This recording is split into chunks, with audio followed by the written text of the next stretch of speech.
continuar con nuestro tema sobre el negocio jurídico y nos corresponde analizar, estudiar lo relativo a la ineficacia del negocio jurídico. La ineficacia. ¿Por qué es ineficaz el negocio jurídico? En este caso tenemos que cuando se lleva a cabo la celebración de un contrato en el cual se han cumplido a cabalidad todos los requisitos para su validez. ¿Cuáles son los requisitos esenciales para la validez de un negocio jurídico? Hola, a ver, ¿se recuerdan de alguno? ¿Cuáles son los requisitos La esenciales? voluntad, licenciada. Objeto Voluntad de las partes. capacidad. Consentimiento La que no capacidad que manda, que no tenga ningún vicio en el consentimiento. Capacidad. Muy bien, la capacidad, el consentimiento, la manifestación de voluntad, que sea un acto lícito, ¿verdad? Que no sea contrario a lo establecido con la ley. Entonces, esos son los requisitos esenciales del negocio jurídico. Entonces, estudiamos lo relativo a las clases de negocios jurídicos. En la clase anterior analizamos cómo se interpretan las cláusulas que contienen los contratos, ¿se recuerda? Eso fue lo último que vimos. ¿De qué manera se pueden interpretar el contenido de los contratos? ¿Cómo se interpretan las cláusulas? Si es un contrato de adhesión, ¿cómo se interpreta? ¿Qué es un contrato de adhesión? ¿Qué se recuerdan? Adhesión, se adhirió. ¿De qué? ¿Qué es un contrato de adhesión? es como decir que el contrato ya estaba preestablecido. Muy bien, Entonces, muy bien. Fíjense que el mismo nombre lo dice, un contrato de adhesión, un contrato que fue previamente elaborado, como el de las tarjetas de crédito, ¿verdad? Eso ya está impreso. Solo ponen el nombre y número de DPI. Y ustedes pueden cambiar el contrato impreso, que ya está impreso. No lo Sí. pueden hacer. No, ¿y cómo lo va No. cómo lo va a cambiar? No le dan el crédito, no le dan la tarjeta de crédito, si usted no está de acuerdo, confirmarlo. Si eso está impreso, ya está hecho. Pero lo hizo solo la empresa de la tarjeta de crédito, quien está prestando y quien le da el plástico para que usted consuma. Entonces, esos son contratos de adhesión. El que quiere utilizar la tarjeta de crédito solo se adhiere a lo que ya está establecido en ese contrato. Si no está de acuerdo con lo que está en el contrato, pues simplemente no la firma y no adquiere ese plástico. Con esa empresa, puede ser que con otra empresa esté más de acuerdo, ¿sí? Pero solo se adhiere. Entonces, ¿qué dice la ley? Que si la persona tiene después problemas con esa empresa y que la interpretación de alguna cláusula del contrato es confusa, al analizar ese contrato, se va a considerar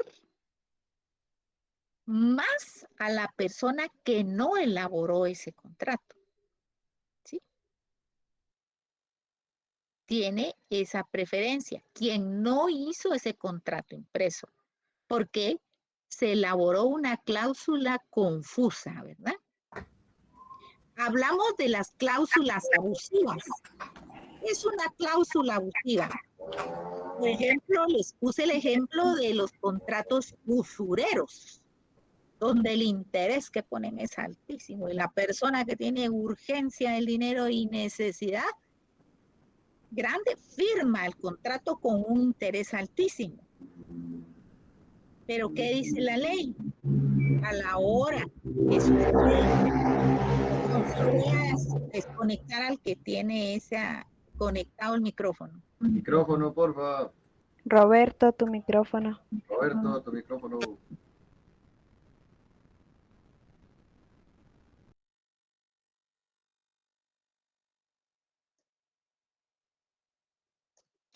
Entonces, ¿qué sucede para interpretar cuando hay una cláusula abusiva? Por ejemplo, de un contrato usurario. Dijimos que la ley regula que la parte afectada puede solicitarle al juez que se tome en cuenta no el contrato que decía ese contrato usurero, esa cláusula abusiva, sino que se pide informe a la Superintendencia de Bancos sobre el interés legal y que en base al interés legal se haga el cálculo de intereses. Y los jueces efectivamente hacen eso. Ajustan el interés después de recibir el informe de la Superintendencia de Bancos que se solicita, ajustan el interés de acuerdo a lo que dice la Superintendencia de Bancos y ese es el aplicable, ¿verdad?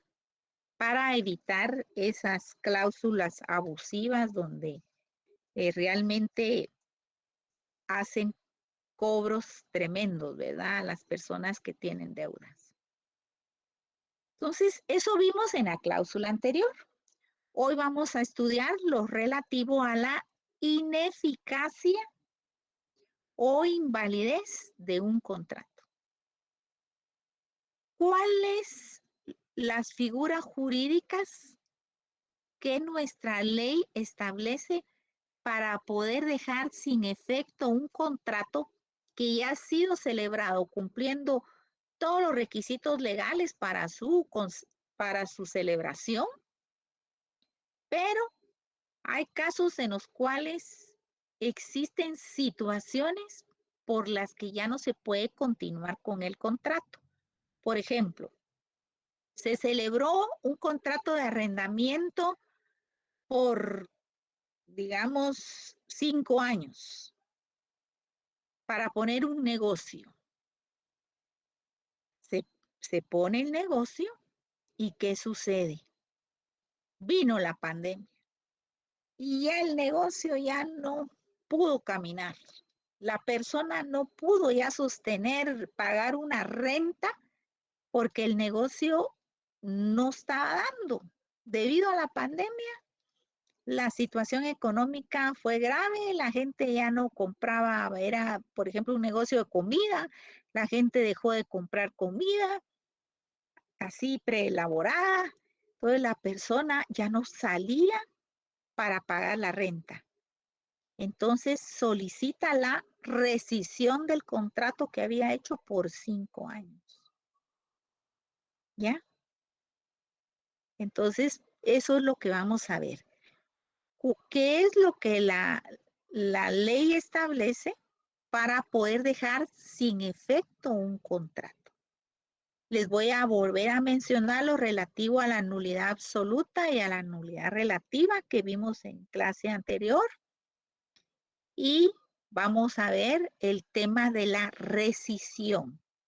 Cómo dejar sin efecto un contrato correctamente celebrado.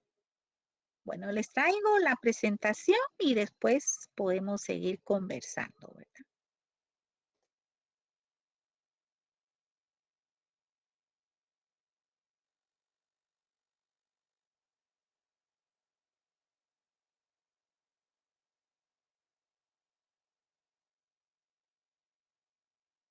En nuestro punto del programa número clase 17.8 del programa, tenemos la ineficacia del negocio jurídico contractual.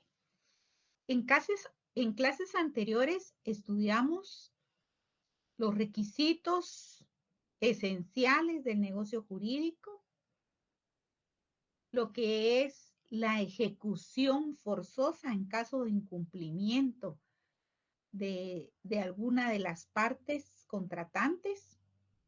Y el día de hoy lo que es la ineficacia del negocio jurídico. ¿Cómo son los casos en los cuales el negocio celebrado pierde su validez? Es un contrato eficaz. ¿Cuándo se califica de eficaz un negocio jurídico? Cuando se cumplen, se reúnen todos los requisitos exigidos por la ley. Cuando el contrato se ha celebrado y su resultado es que es apto para producir los efectos que les corresponden, según la declaración de voluntad y cumpliendo las reglas jurídicas que corresponden al contrato que se llevó a cabo. Por eso es eficaz un contrato, cuando ha sido totalmente elaborado y celebrado, cumpliendo todos los requisitos esenciales, cumpliendo todos los requisitos legales, para que su cumplimiento pueda llevarse a cabo sin ningún contratiempo. Porque una vez celebrado el contrato, las partes quedan obligadas al cumplimiento de lo acordado en cada una de las cláusulas contractuales. Si se lleva a cabo legalmente, cumpliendo todos los requisitos, existe ese pacto celebrado entre las partes como cumplimiento obligatorio. Eso se conoce como el principio pacta sunt servanda, que este principio dice que los contratos son para cumplirlos. O sea que todo lo pactado, todo lo acordado, debe de ser cumplido a cabalidad por ambas partes. ¿Qué es la ineficacia? La ineficacia es la falta de consecuencias jurídicas del contrato, debido a que se han establecido en él irregularidades, vicios del consentimiento, anormalidades, y debido a ello el contrato pierde toda su eficacia. Eso se llama un contrato que no va a dar efectos jurídicos, es ineficaz. Se da la invalidez del contrato por la ausencia de efectos provocados por esos mismos defectos intrínsecos en los elementos esenciales del negocio jurídico. Recordemos cuáles son los requisitos esenciales del negocio jurídico: la capacidad legal de los sujetos, la declaración de voluntad, que no existan vicios del consentimiento, que el objeto por el cual se celebró el contrato sea lícito y que no contenga ninguna prohibición de las establecidas para los contratos que se están celebrando. La ineficacia es una sanción del ordenamiento legal a todos aquellos contratos celebrados de manera ilícita o bien calificados como ilícitos. ¿Qué es algo ilícito? Algo contrario a la ley. ¿Qué provocaría un contrato ilícito? Pues definitivamente la nulidad de ese negocio celebrado, o bien la anulabilidad si fuera una nulidad relativa, o la rescisión del contrato. Eso es cada uno de estos es lo que vamos a estudiar a continuación. ¿Qué es la nulidad? Es la forma más clara de ineficacia del contrato. A través de ella se le niega todo valor al pretendido contrato. Es la sanción más fuerte que puede imponerse al acuerdo de voluntades celebrado en un negocio jurídico. La acción de nulidad.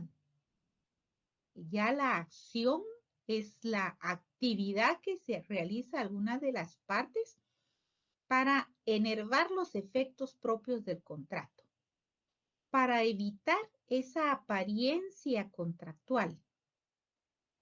La acción de nulidad que puede plantearla la persona que está perjudicada con ese negocio jurídico es el vehículo procesal tendiente a lograr que el juez decrete la nulidad del contrato.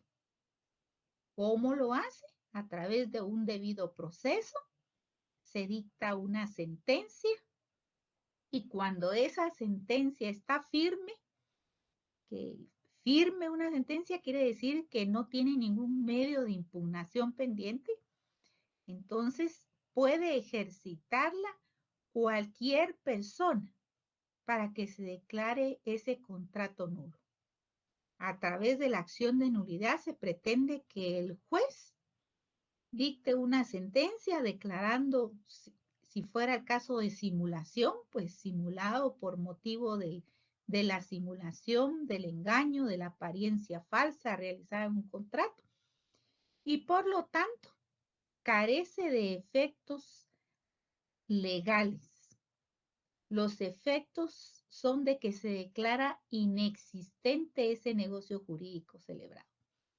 Por ejemplo, en el caso de que se haya llevado a cabo una compraventa sin el consentimiento del verdadero dueño, sino que se suplantó la firma por otra persona y a través de un experto, un técnico experto, puede ser de los que trabajan en INASIF, a través de un expertaje dactiloscópico, establece que la firma que calza la escritura pública no fue puesta por la verdadera dueña, entonces a través de una sentencia judicial, un juicio ordinario de nulidad absoluta del negocio jurídico, se dicta una sentencia que declara nulo ese negocio. El efecto es que al quedar firme la sentencia, se ordena al Registro General de la Propiedad la cancelación de la inscripción registral donde está operado el traspaso de la propiedad para que al quedar anulado, al quedar cancelado, pues queda nuevamente el derecho de propiedad del que había sido perjudicado restablecido.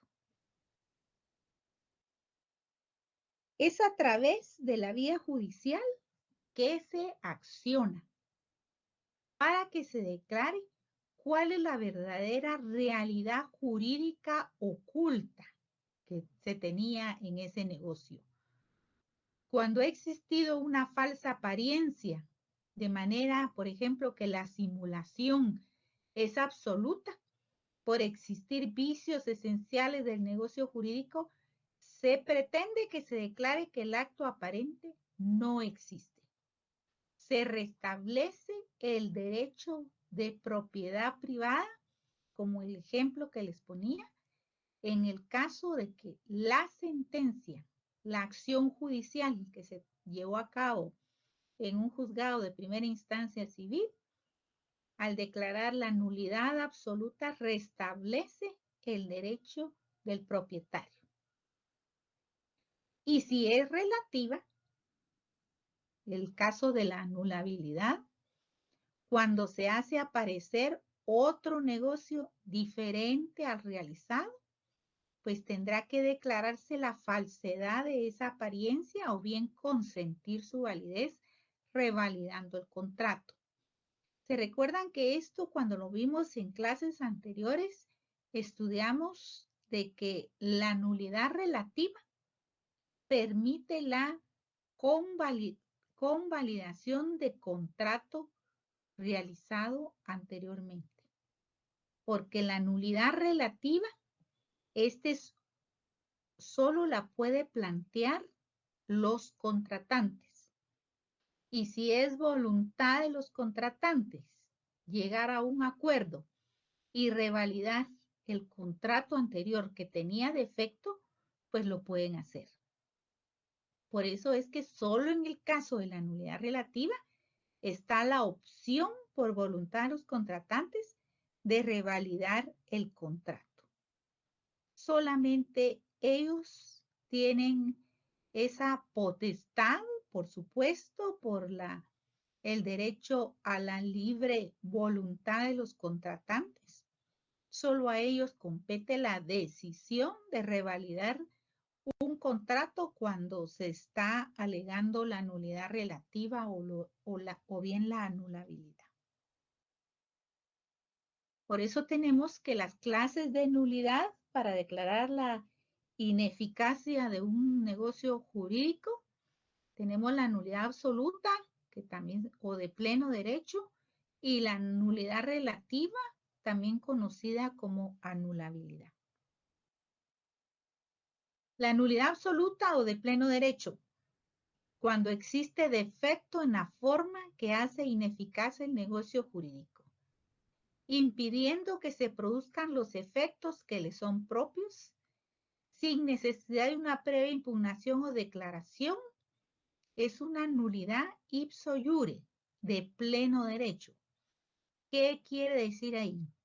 Que al declarar ineficaz el negocio jurídico, al declarar con lugar una sentencia que declare la nulidad absoluta del negocio jurídico, es inexistente el que se llevó a cabo y como consecuencia retrotrae la situación al estado real que había sido perjudicado.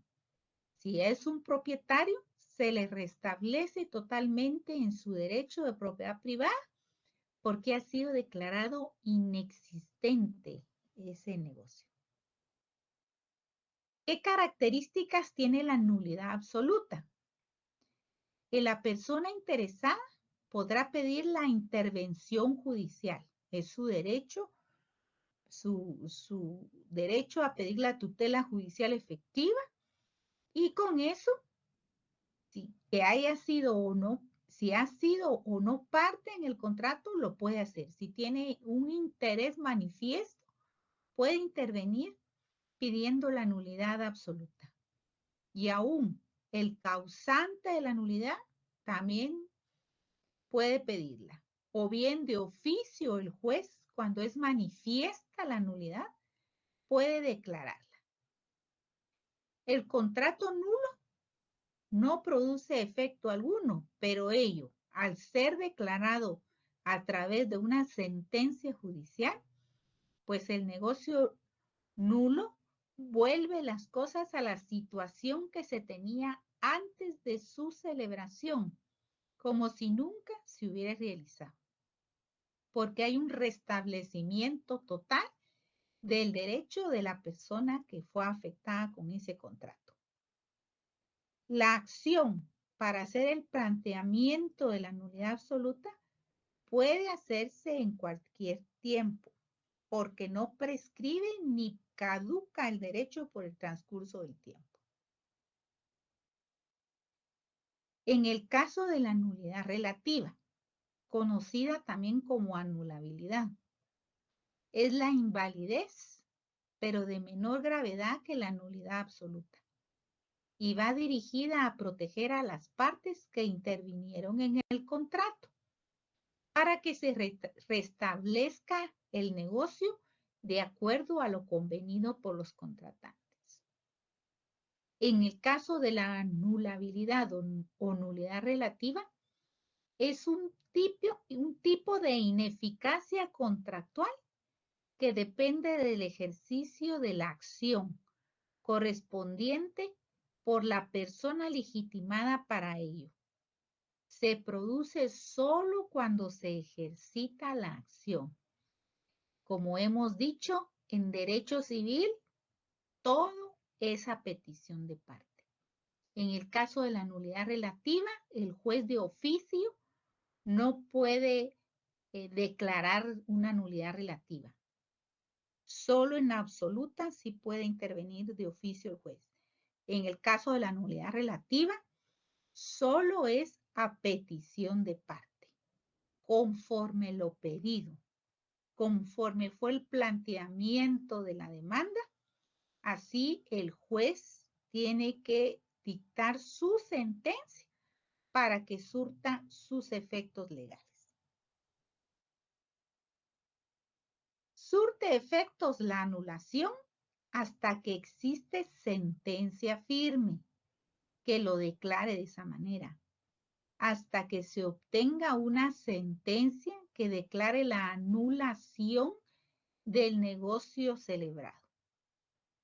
El contrato ha sido válido hasta que la validez es amenazada por ser un negocio viciado desde su origen. Surte efectos ante la posibilidad de que se ejercite la acción de impugnación. O sea, que si una persona celebró un contrato que está siendo amenazado como nulidad relativa, porque existe un vicio dentro del contrato, mientras no se presente la acción, pues tiene total validez. Por ejemplo, si se hiciera un contrato de venta de ganado de engorde, o sea, para crianza, para reproducción, y en lugar de eso se vende ganado lechero nada más. Entonces, aquí se equivocaron a la hora del negocio jurídico, porque lo convenido era una cosa y el producto entregado fue totalmente diferente. En esos casos puede invocarse la nulidad relativa del negocio, porque sí se celebró el negocio, pero a la hora de la entrega de la mercancía, del producto, se está entregando algo diferente. En este caso, si la acción no se presenta, si la impugnación no la presenta, pues surte sus efectos sin ningún problema. El artículo 1303 del Código Civil establece: el negocio jurídico es anulable por incapacidad relativa de las partes o de una de ellas, o bien por vicios del consentimiento. Características.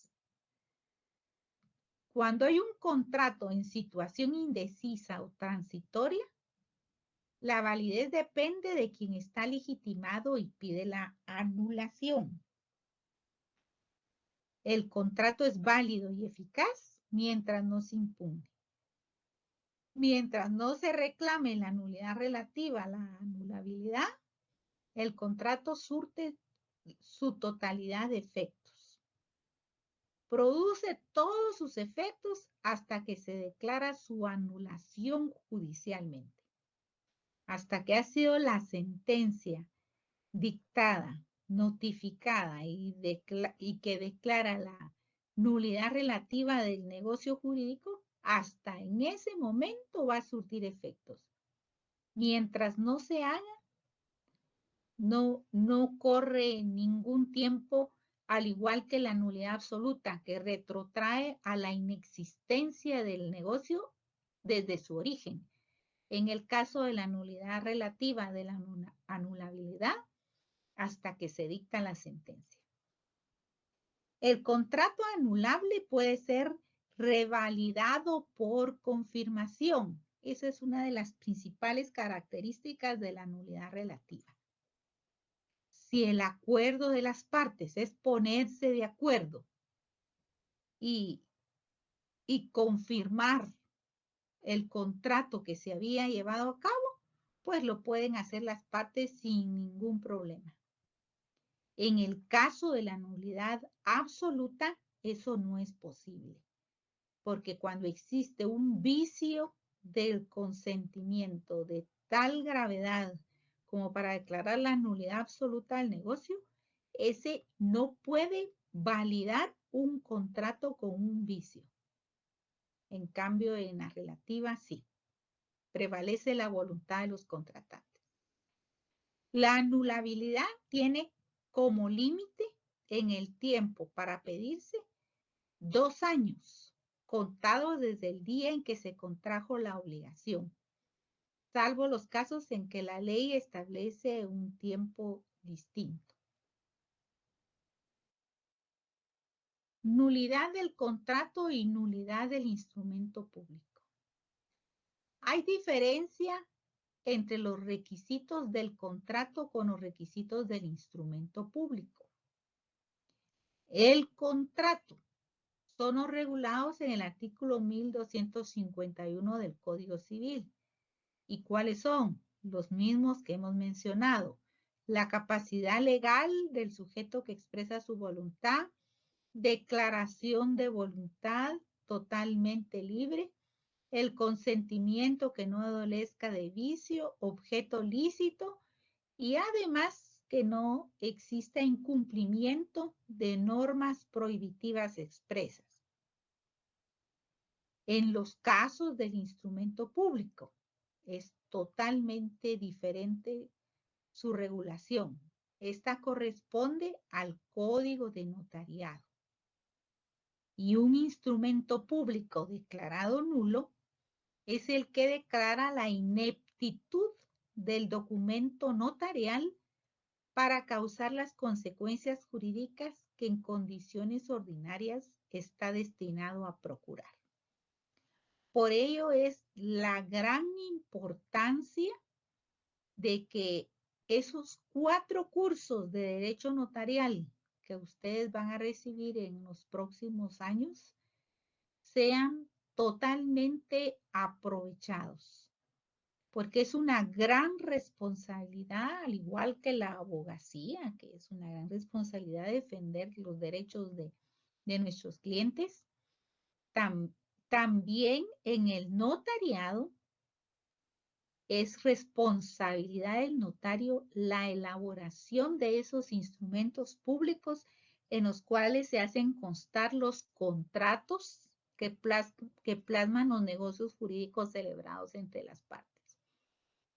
¿Por qué? Porque sus efectos, su eficacia, dependerá de que se haya elaborado correctamente un instrumento público.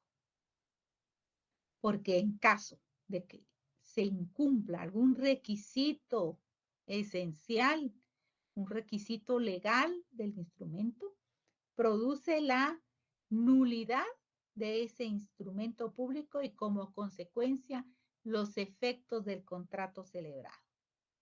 Por ejemplo, en el caso de un testamento, la ley establece el requisito que tiene que decir día y hora de la celebración del contrato y hora de finalización de la elaboración de este testamento.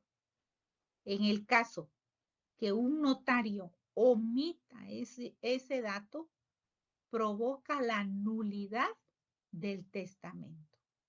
Imagínense las consecuencias de que una persona falleció, dejó su declaración de última voluntad en un testamento y que ese testamento es declarado nulo por no cumplir con los requisitos esenciales para su validez, pues se queda de manera intestada.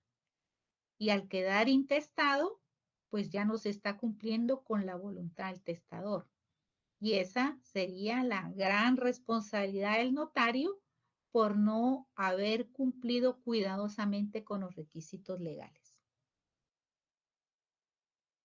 En la nulidad del instrumento público es cuando se vulneran las regulaciones o principios que informan la constitución del instrumento notarial, dependiendo qué clase de contrato se está llevando a cabo.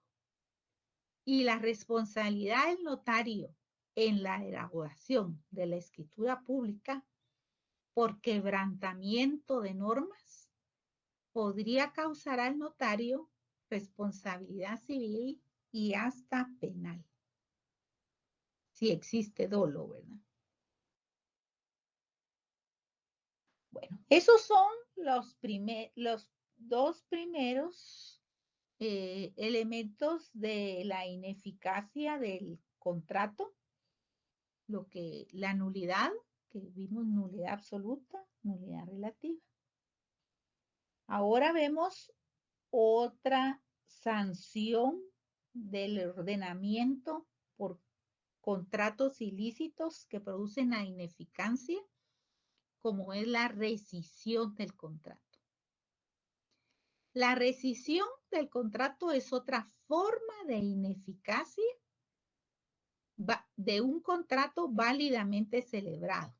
En este caso, el contrato cumple a cabalidad todos los requisitos legales, pero es un contrato que está pendiente, total o parcialmente, de su cumplimiento. Y esta rescisión es originada de la decisión de uno de los contratantes, a quien la ley faculta expresamente por acuerdo en sus declaraciones plasmadas en el contrato, o bien que sea por declaración judicial. Un juez, a través de una sentencia, establece el motivo por el cual se está rescindiendo el contrato celebrado. O bien, el otro caso es la imposibilidad de ejecución por causa fortuita o motivos insuperables, no imputables al incumplimiento.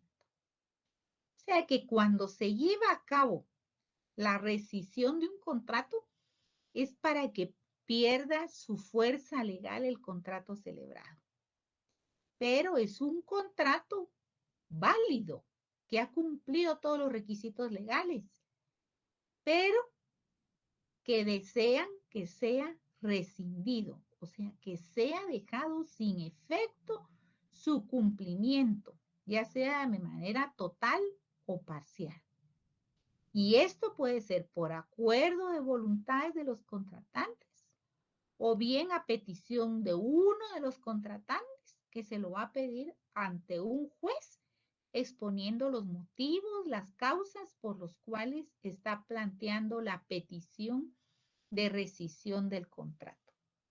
Por supuesto, el principio de la carga de la prueba, el plantear una acción judicial, implica aportar medios de prueba que demuestren cuál es la pretensión. ¿Qué elementos tiene la rescisión? La existencia de un contrato válido, sin defecto en su constitución, pero sobreviene una circunstancia que lleva a uno de los contratantes a solicitar que pierda su validez ese contrato válido. La existencia de un perjuicio económico o efecto lesivo, siempre que no haya otro remedio de reparación. Por ejemplo, en estos tiempos de la pandemia que hemos vivido a nivel mundial y aquí en Guatemala, se ha dado el caso, por ejemplo, de una persona que contrata un inmueble porque necesita que le sea estacionamiento de transporte, que comercia productos, transporta a nivel de toda Centroamérica, mercancía, productos, y por eso necesita del predio, y a eso se debe que llevó a cabo el contrato de arrendamiento. Pero por la pandemia, el negocio ya no pudo funcionar. Perdió el poder realizar sus ganancias económicas, se vieron perjudicadas. Todo lo que se tenía planeado para comercializar ya no se pudo.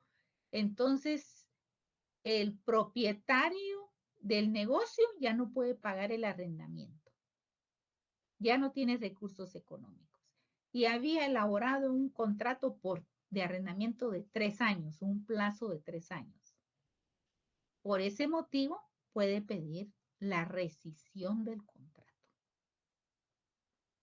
Y de esa manera, dejarlo sin efecto, pero tienen que resarcirse económicamente respecto al tiempo, los gastos que se causaron al inicio de la contratación. Pero justifican que por el problema que se tiene, entonces sobrevino ese acontecimiento de salud que ha provocado tantos problemas económicos a muchas empresas, y por ese motivo se pide la rescisión, no se haya consumado, puede concluir, y por eso se pide la rescisión del contrato, por ejemplo. Dice, los contratos válidamente celebrados pendientes de cumplimiento pueden rescindirse por mutuo consentimiento o por declaración judicial en los casos que establece este código.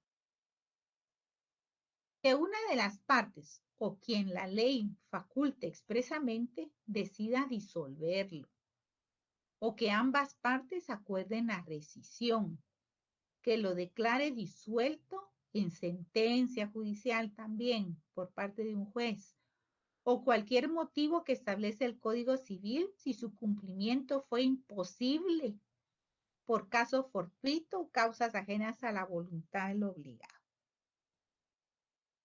¿Qué características tiene la rescisión para poder pedir la ineficacia o invalidez del contrato? Los contratos rescindidos no adolecen de defecto o vicio, porque fueron elaborados cumpliendo todos los requisitos legales, pero sus efectos sí pueden dañar el interés de alguno de los contratantes. El contrato es inicialmente eficaz hasta que no sea rescindido. La causa sobreviene de la celebración del contrato, como en el caso del arrendamiento que les decía, es un arrendamiento con un plazo de 3 años. Pero anticipadamente necesitan pedir la rescisión del contrato. Pero si ya hubieran transcurrido los 3 años, no podría pedirse la rescisión, sino que ya está concluido el contrato, ¿verdad? Sería otra situación. Se fija el tiempo de 1 año a partir de la celebración del contrato.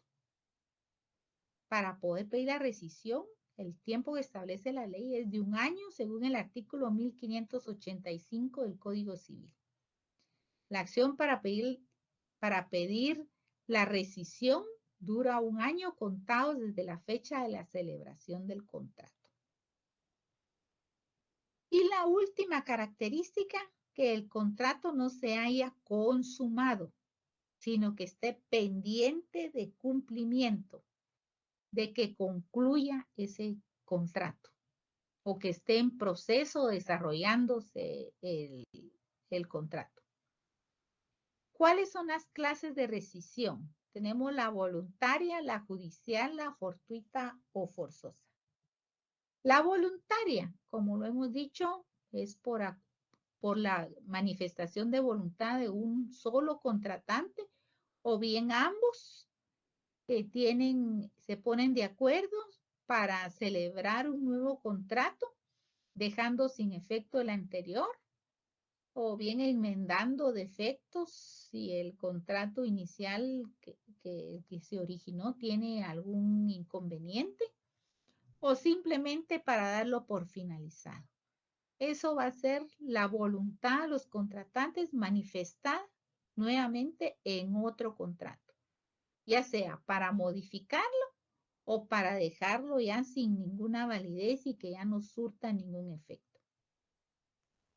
En el caso judicial, ya es por una sentencia judicial que el juez, de acuerdo a un debido proceso y a las pruebas aportadas por los contratantes, que han esclarecido el motivo por el cual pide la rescisión del contrato, entonces esa sentencia, al surtir efectos, a quedar firme, va a establecer que ha existido una rescisión de un contrato. También como ejemplo les pongo aquí un contrato de compraventa. En el contrato de compraventa que se celebró se pidió un financiamiento bancario. Desafortunadamente ese financiamiento bancario no prosperó, ya no fue aprobado el préstamo y por lo tanto no fue cancelado el pago del contrato de compraventa. Entonces el Código Civil lo establece como un motivo para pedir la rescisión. La rescisión fortuita o forzosa esta se da por la imposibilidad de su cumplimiento, por un caso fortuito o por causas ajenas a la voluntad del obligado. En el caso que yo les mencionaba de la pandemia en un contrato de arrendamiento, pues se podría invocar para pedir la rescisión. O bien imposibilidad de cumplimiento por causas ajenas a la voluntad del obligado, que desafortunadamente por motivo de la pandemia haya fallecido, ¿verdad? Entonces la ley establece que en esos casos fortuitos, fuerza mayor, puede pedirse la rescisión del contrato. Otro ejemplo es cuando el profesional ya no puede seguir prestando los servicios, que esté enfermo, que le haya dado, por ejemplo, una enfermedad como un derrame cerebral. Entonces ya él no puede, está imposibilitado y por lo tanto se pide la rescisión del contrato de servicios profesionales.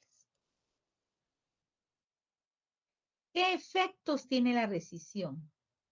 Declarada, el contrato es ineficaz. Pierde la validez el contrato, ya que vuelven las cosas al estado en que se encontraban antes de celebrarse el contrato. Regresa al origen. Pero las partes tienen que restituirse lo que hubieran recibido. Si hubo un abono anticipado, un pago previo para la celebración del contrato compraventa, por ejemplo, se había dado un adelanto de 50,000 quetzales, pero de ahí el banco ya no da el préstamo, entonces eso hace inválido el contrato, entonces se tienen que restituir los bienes. El artículo 1583 del Código Civil regula: verificada o declarada la rescisión o resolución de un contrato, que lo vamos a ver en la próxima clase, vuelven las cosas al estado en que se hallaban antes de celebrarse. En consecuencia, las partes deben restituirse lo que respectivamente hubieran recibido. En el caso de los servicios prestados, deberán justipreciarse, ya sea para pagarlos o para devolver el valor de los no prestados, para que sean cuentas cabales, ¿verdad?, entre los contratantes y sea disuelto el vínculo contractual de la manera más justa posible. Y muchas gracias. Espero sus preguntas a continuación.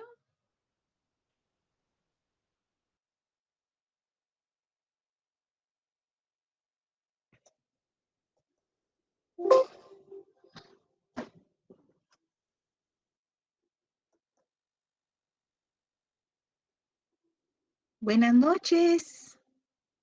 Buenas noches, ¿cómo están? Buenas noches, licenciada. Bien, bien, gracias. Gracias. Qué bueno. Licenciada, gracias. Entonces, el tema de hoy fue lo relativo a la eficacia del negocio jurídico, pero en la próxima clase continuaremos con este mismo tema porque les voy a desarrollar lo relativo a la resolución de contratos, que es una resolución del contrato y que es la revocatoria de un contrato. Esa parte se las desarrollo en la próxima clase, o sea que estamos a la mitad, ¿verdad? Hoy solo fue lo relativo a la nulidad, de lo cual se relaciona con el tema que ya se les había dado anteriormente, la nulidad absoluta y la nulidad relativa y la rescisión del contrato, ¿verdad? Que es para lograr la ineficacia de un contrato. Cuando, en el caso de la rescisión, cuando hay imposibilidad de poder continuar con un contrato, porque hay motivos, hay causas por las cuales la persona ya no puede continuar con el contrato, entonces se puede pedir la rescisión del contrato o bien la nulidad del contrato. En el caso de la rescisión voluntaria, que puede ser unilateral, yo les ponía en la otra sección el ejemplo del contrato de arrendamiento. Los contratos de arrendamiento siempre, por lo regular, tienen una cláusula que indica que si el inquilino tiene 2 rentas atrasadas, el propietario del inmueble se reserva el derecho de dar por terminado el contrato de arrendamiento y pedir la desocupación del inmueble. Aunque el contrato haya tenido una duración de 2 años, si hay atraso de 2 meses de renta, el propietario puede rescindir ese contrato. No lo obliga a esperar que se cumplan los 2 años para dar para que termine ese contrato. Lo puede hacer antes, ¿sí? Y es lo pactado porque quedaría en el contrato que puede existir esa rescisión voluntaria, ¿verdad? Por ejemplo, ahora la forzosa, pues ya en el caso, perdón, en la judicial, que es la otra forma de rescisión, ahí sí se tendría que tener prueba para justificar por qué se pide la rescisión del contrato, ¿verdad? Y la forzosa, pues ahí sí, por caso fortuito, como el caso de la pandemia que se dio mucho en este tiempo, ¿verdad? Que los negocios, muchos negocios tuvieron que cerrar, les era imposible continuar por ejemplo, con arrendamientos, con negocios abiertos, porque incluso centros comerciales que cerraron, como el Miraflores, por ejemplo, cerraron porque era una situación de emergencia, ¿verdad? Pero habían rentas que pagar. Entonces, ahí, la verdad, no estoy enterada cómo solucionó el problema el centro comercial, si hizo alguna rebaja de la renta o de qué manera resolvió ese tiempo que tuvieron cerrado el centro comercial, ¿verdad? Bueno, pero si tienen ustedes alguna pregunta, podemos conversar sobre sus dudas. Estoy para servirles. José Luis Tabico, buenas noches. ¿Cómo está, José Buenas Luis? noches, licenciada. Muy bien, gracias. ¿Y usted qué tal? Bien, aquí a las órdenes. Me Usted me alegra, cuenta. licenciada. Me surgió una duda en respecto a la rescisión de los contratos. En el ejemplo que usted nos ponía, que era un contrato de arrendamiento.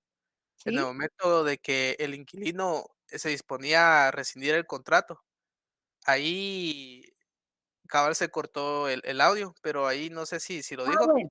pero me surge la duda de que si cuando el inquilino decide rescindir el contrato, por caso fortuito, Ujú. aplica todavía los daños y perjuicios, o él tuviera que Mire, indemnizar o algo así. lo que sucede es que en la mayoría de contratos de arrendamiento, salvo que sean amigos o familiares, ¿verdad? Siempre se pone lo que se llama depósito. Se pide el depósito de 1 mes de renta. ¿Para qué es el depósito que se pide? Por si hay algo dañado. Por ejemplo, que se haya dañado el sanitario o se haya dañado, por ejemplo, el lavatrastos o alguna situación de esas, ¿verdad? Entonces, al respecto, perdón, disculpen, solo voy a quitar el teléfono de aquí.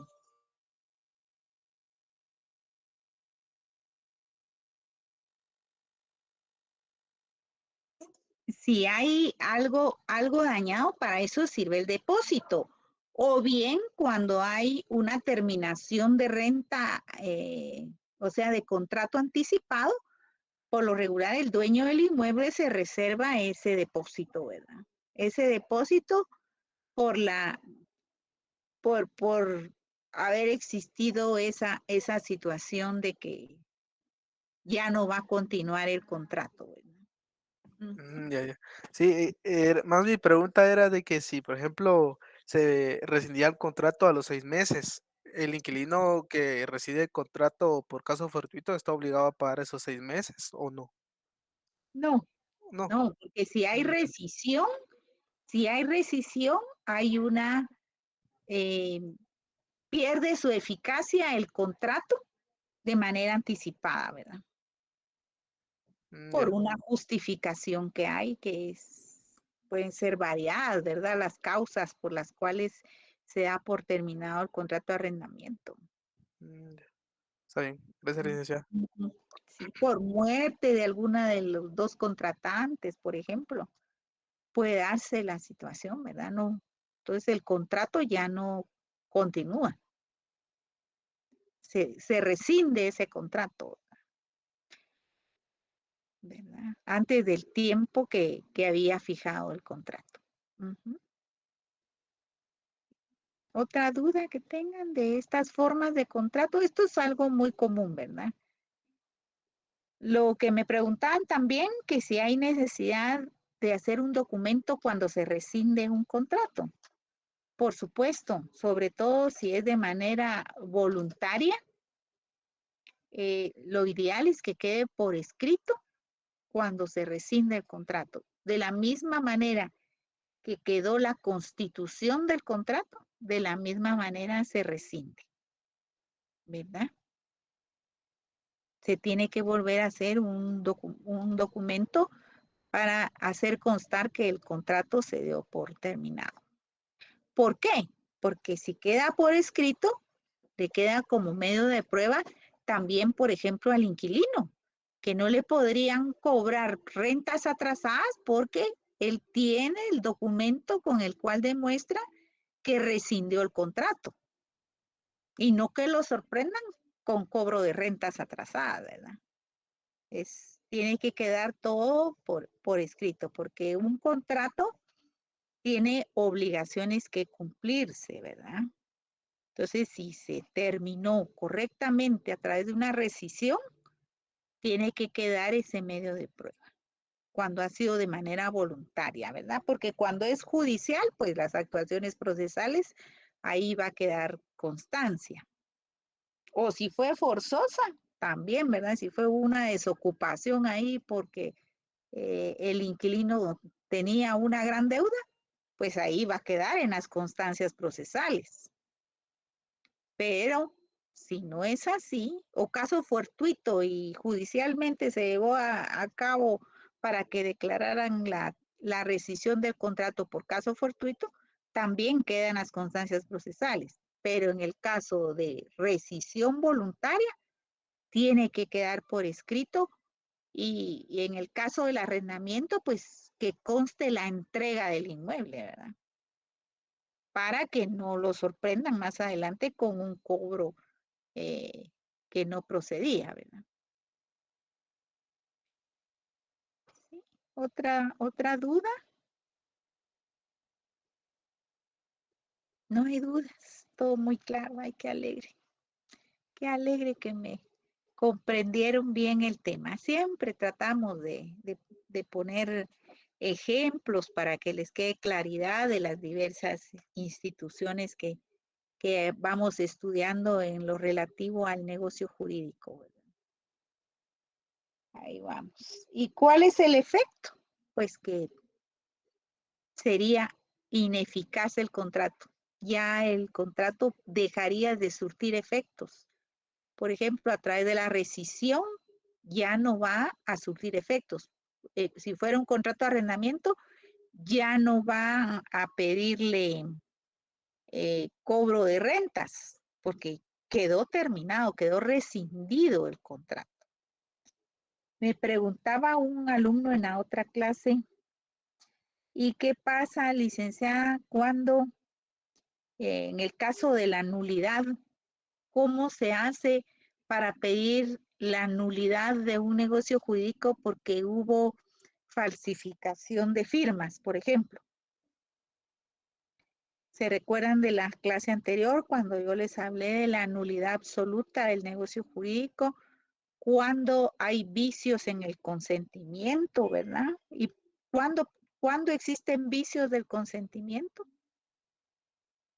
Cuando no ha existido voluntad de una de las partes, ¿verdad? Cuando ha existido violencia, amenaza, intimidación, coacción contra uno de los contratantes. En ese caso, tenemos que, por supuesto, al ser declarada la nulidad absoluta del negocio jurídico, lo cual se lleva a cabo en lo que es materia civil a través de un juicio ordinario, donde se presentan las pruebas, se aportan las pruebas, y en sentencia se declara con lugar o sin lugar la nulidad del negocio jurídico. Pero todo tiene que ser probado. O bien la nulidad relativa. La nulidad relativa cuando existe un error de un negocio jurídico que se ha llevado a cabo cumpliendo con requisitos, pero existe un error que provoca la nulidad relativa del negocio jurídico. Por supuesto, esa nulidad relativa a solicitud de parte, y puede ser que aunque exista un error en el negocio jurídico, la parte que estaba protestando decide aceptar el negocio con ese error que tiene y convalida el negocio jurídico celebrado, entonces ya no surte efectos una nulidad relativa o una anulabilidad, que es lo mismo. Ya no hay más preguntas, están cansaditos.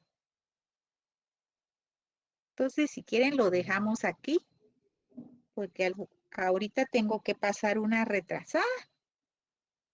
Tengo que hacer examen de retrasada, pero si no, Licenciada, disculpe, yo solo tenía una consulta.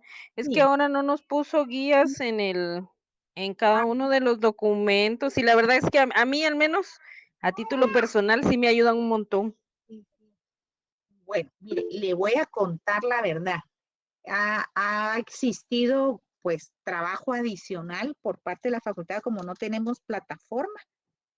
Ahorita me ha tocado una tarea tremenda, porque en la misma donde hicimos el primer parcial, quieren el segundo, estamos cobrando los recibos del pago de las cuotas, estoy viendo quién pagó, quién no pagó, en fin, una de actividades extras que tenemos los docentes realmente.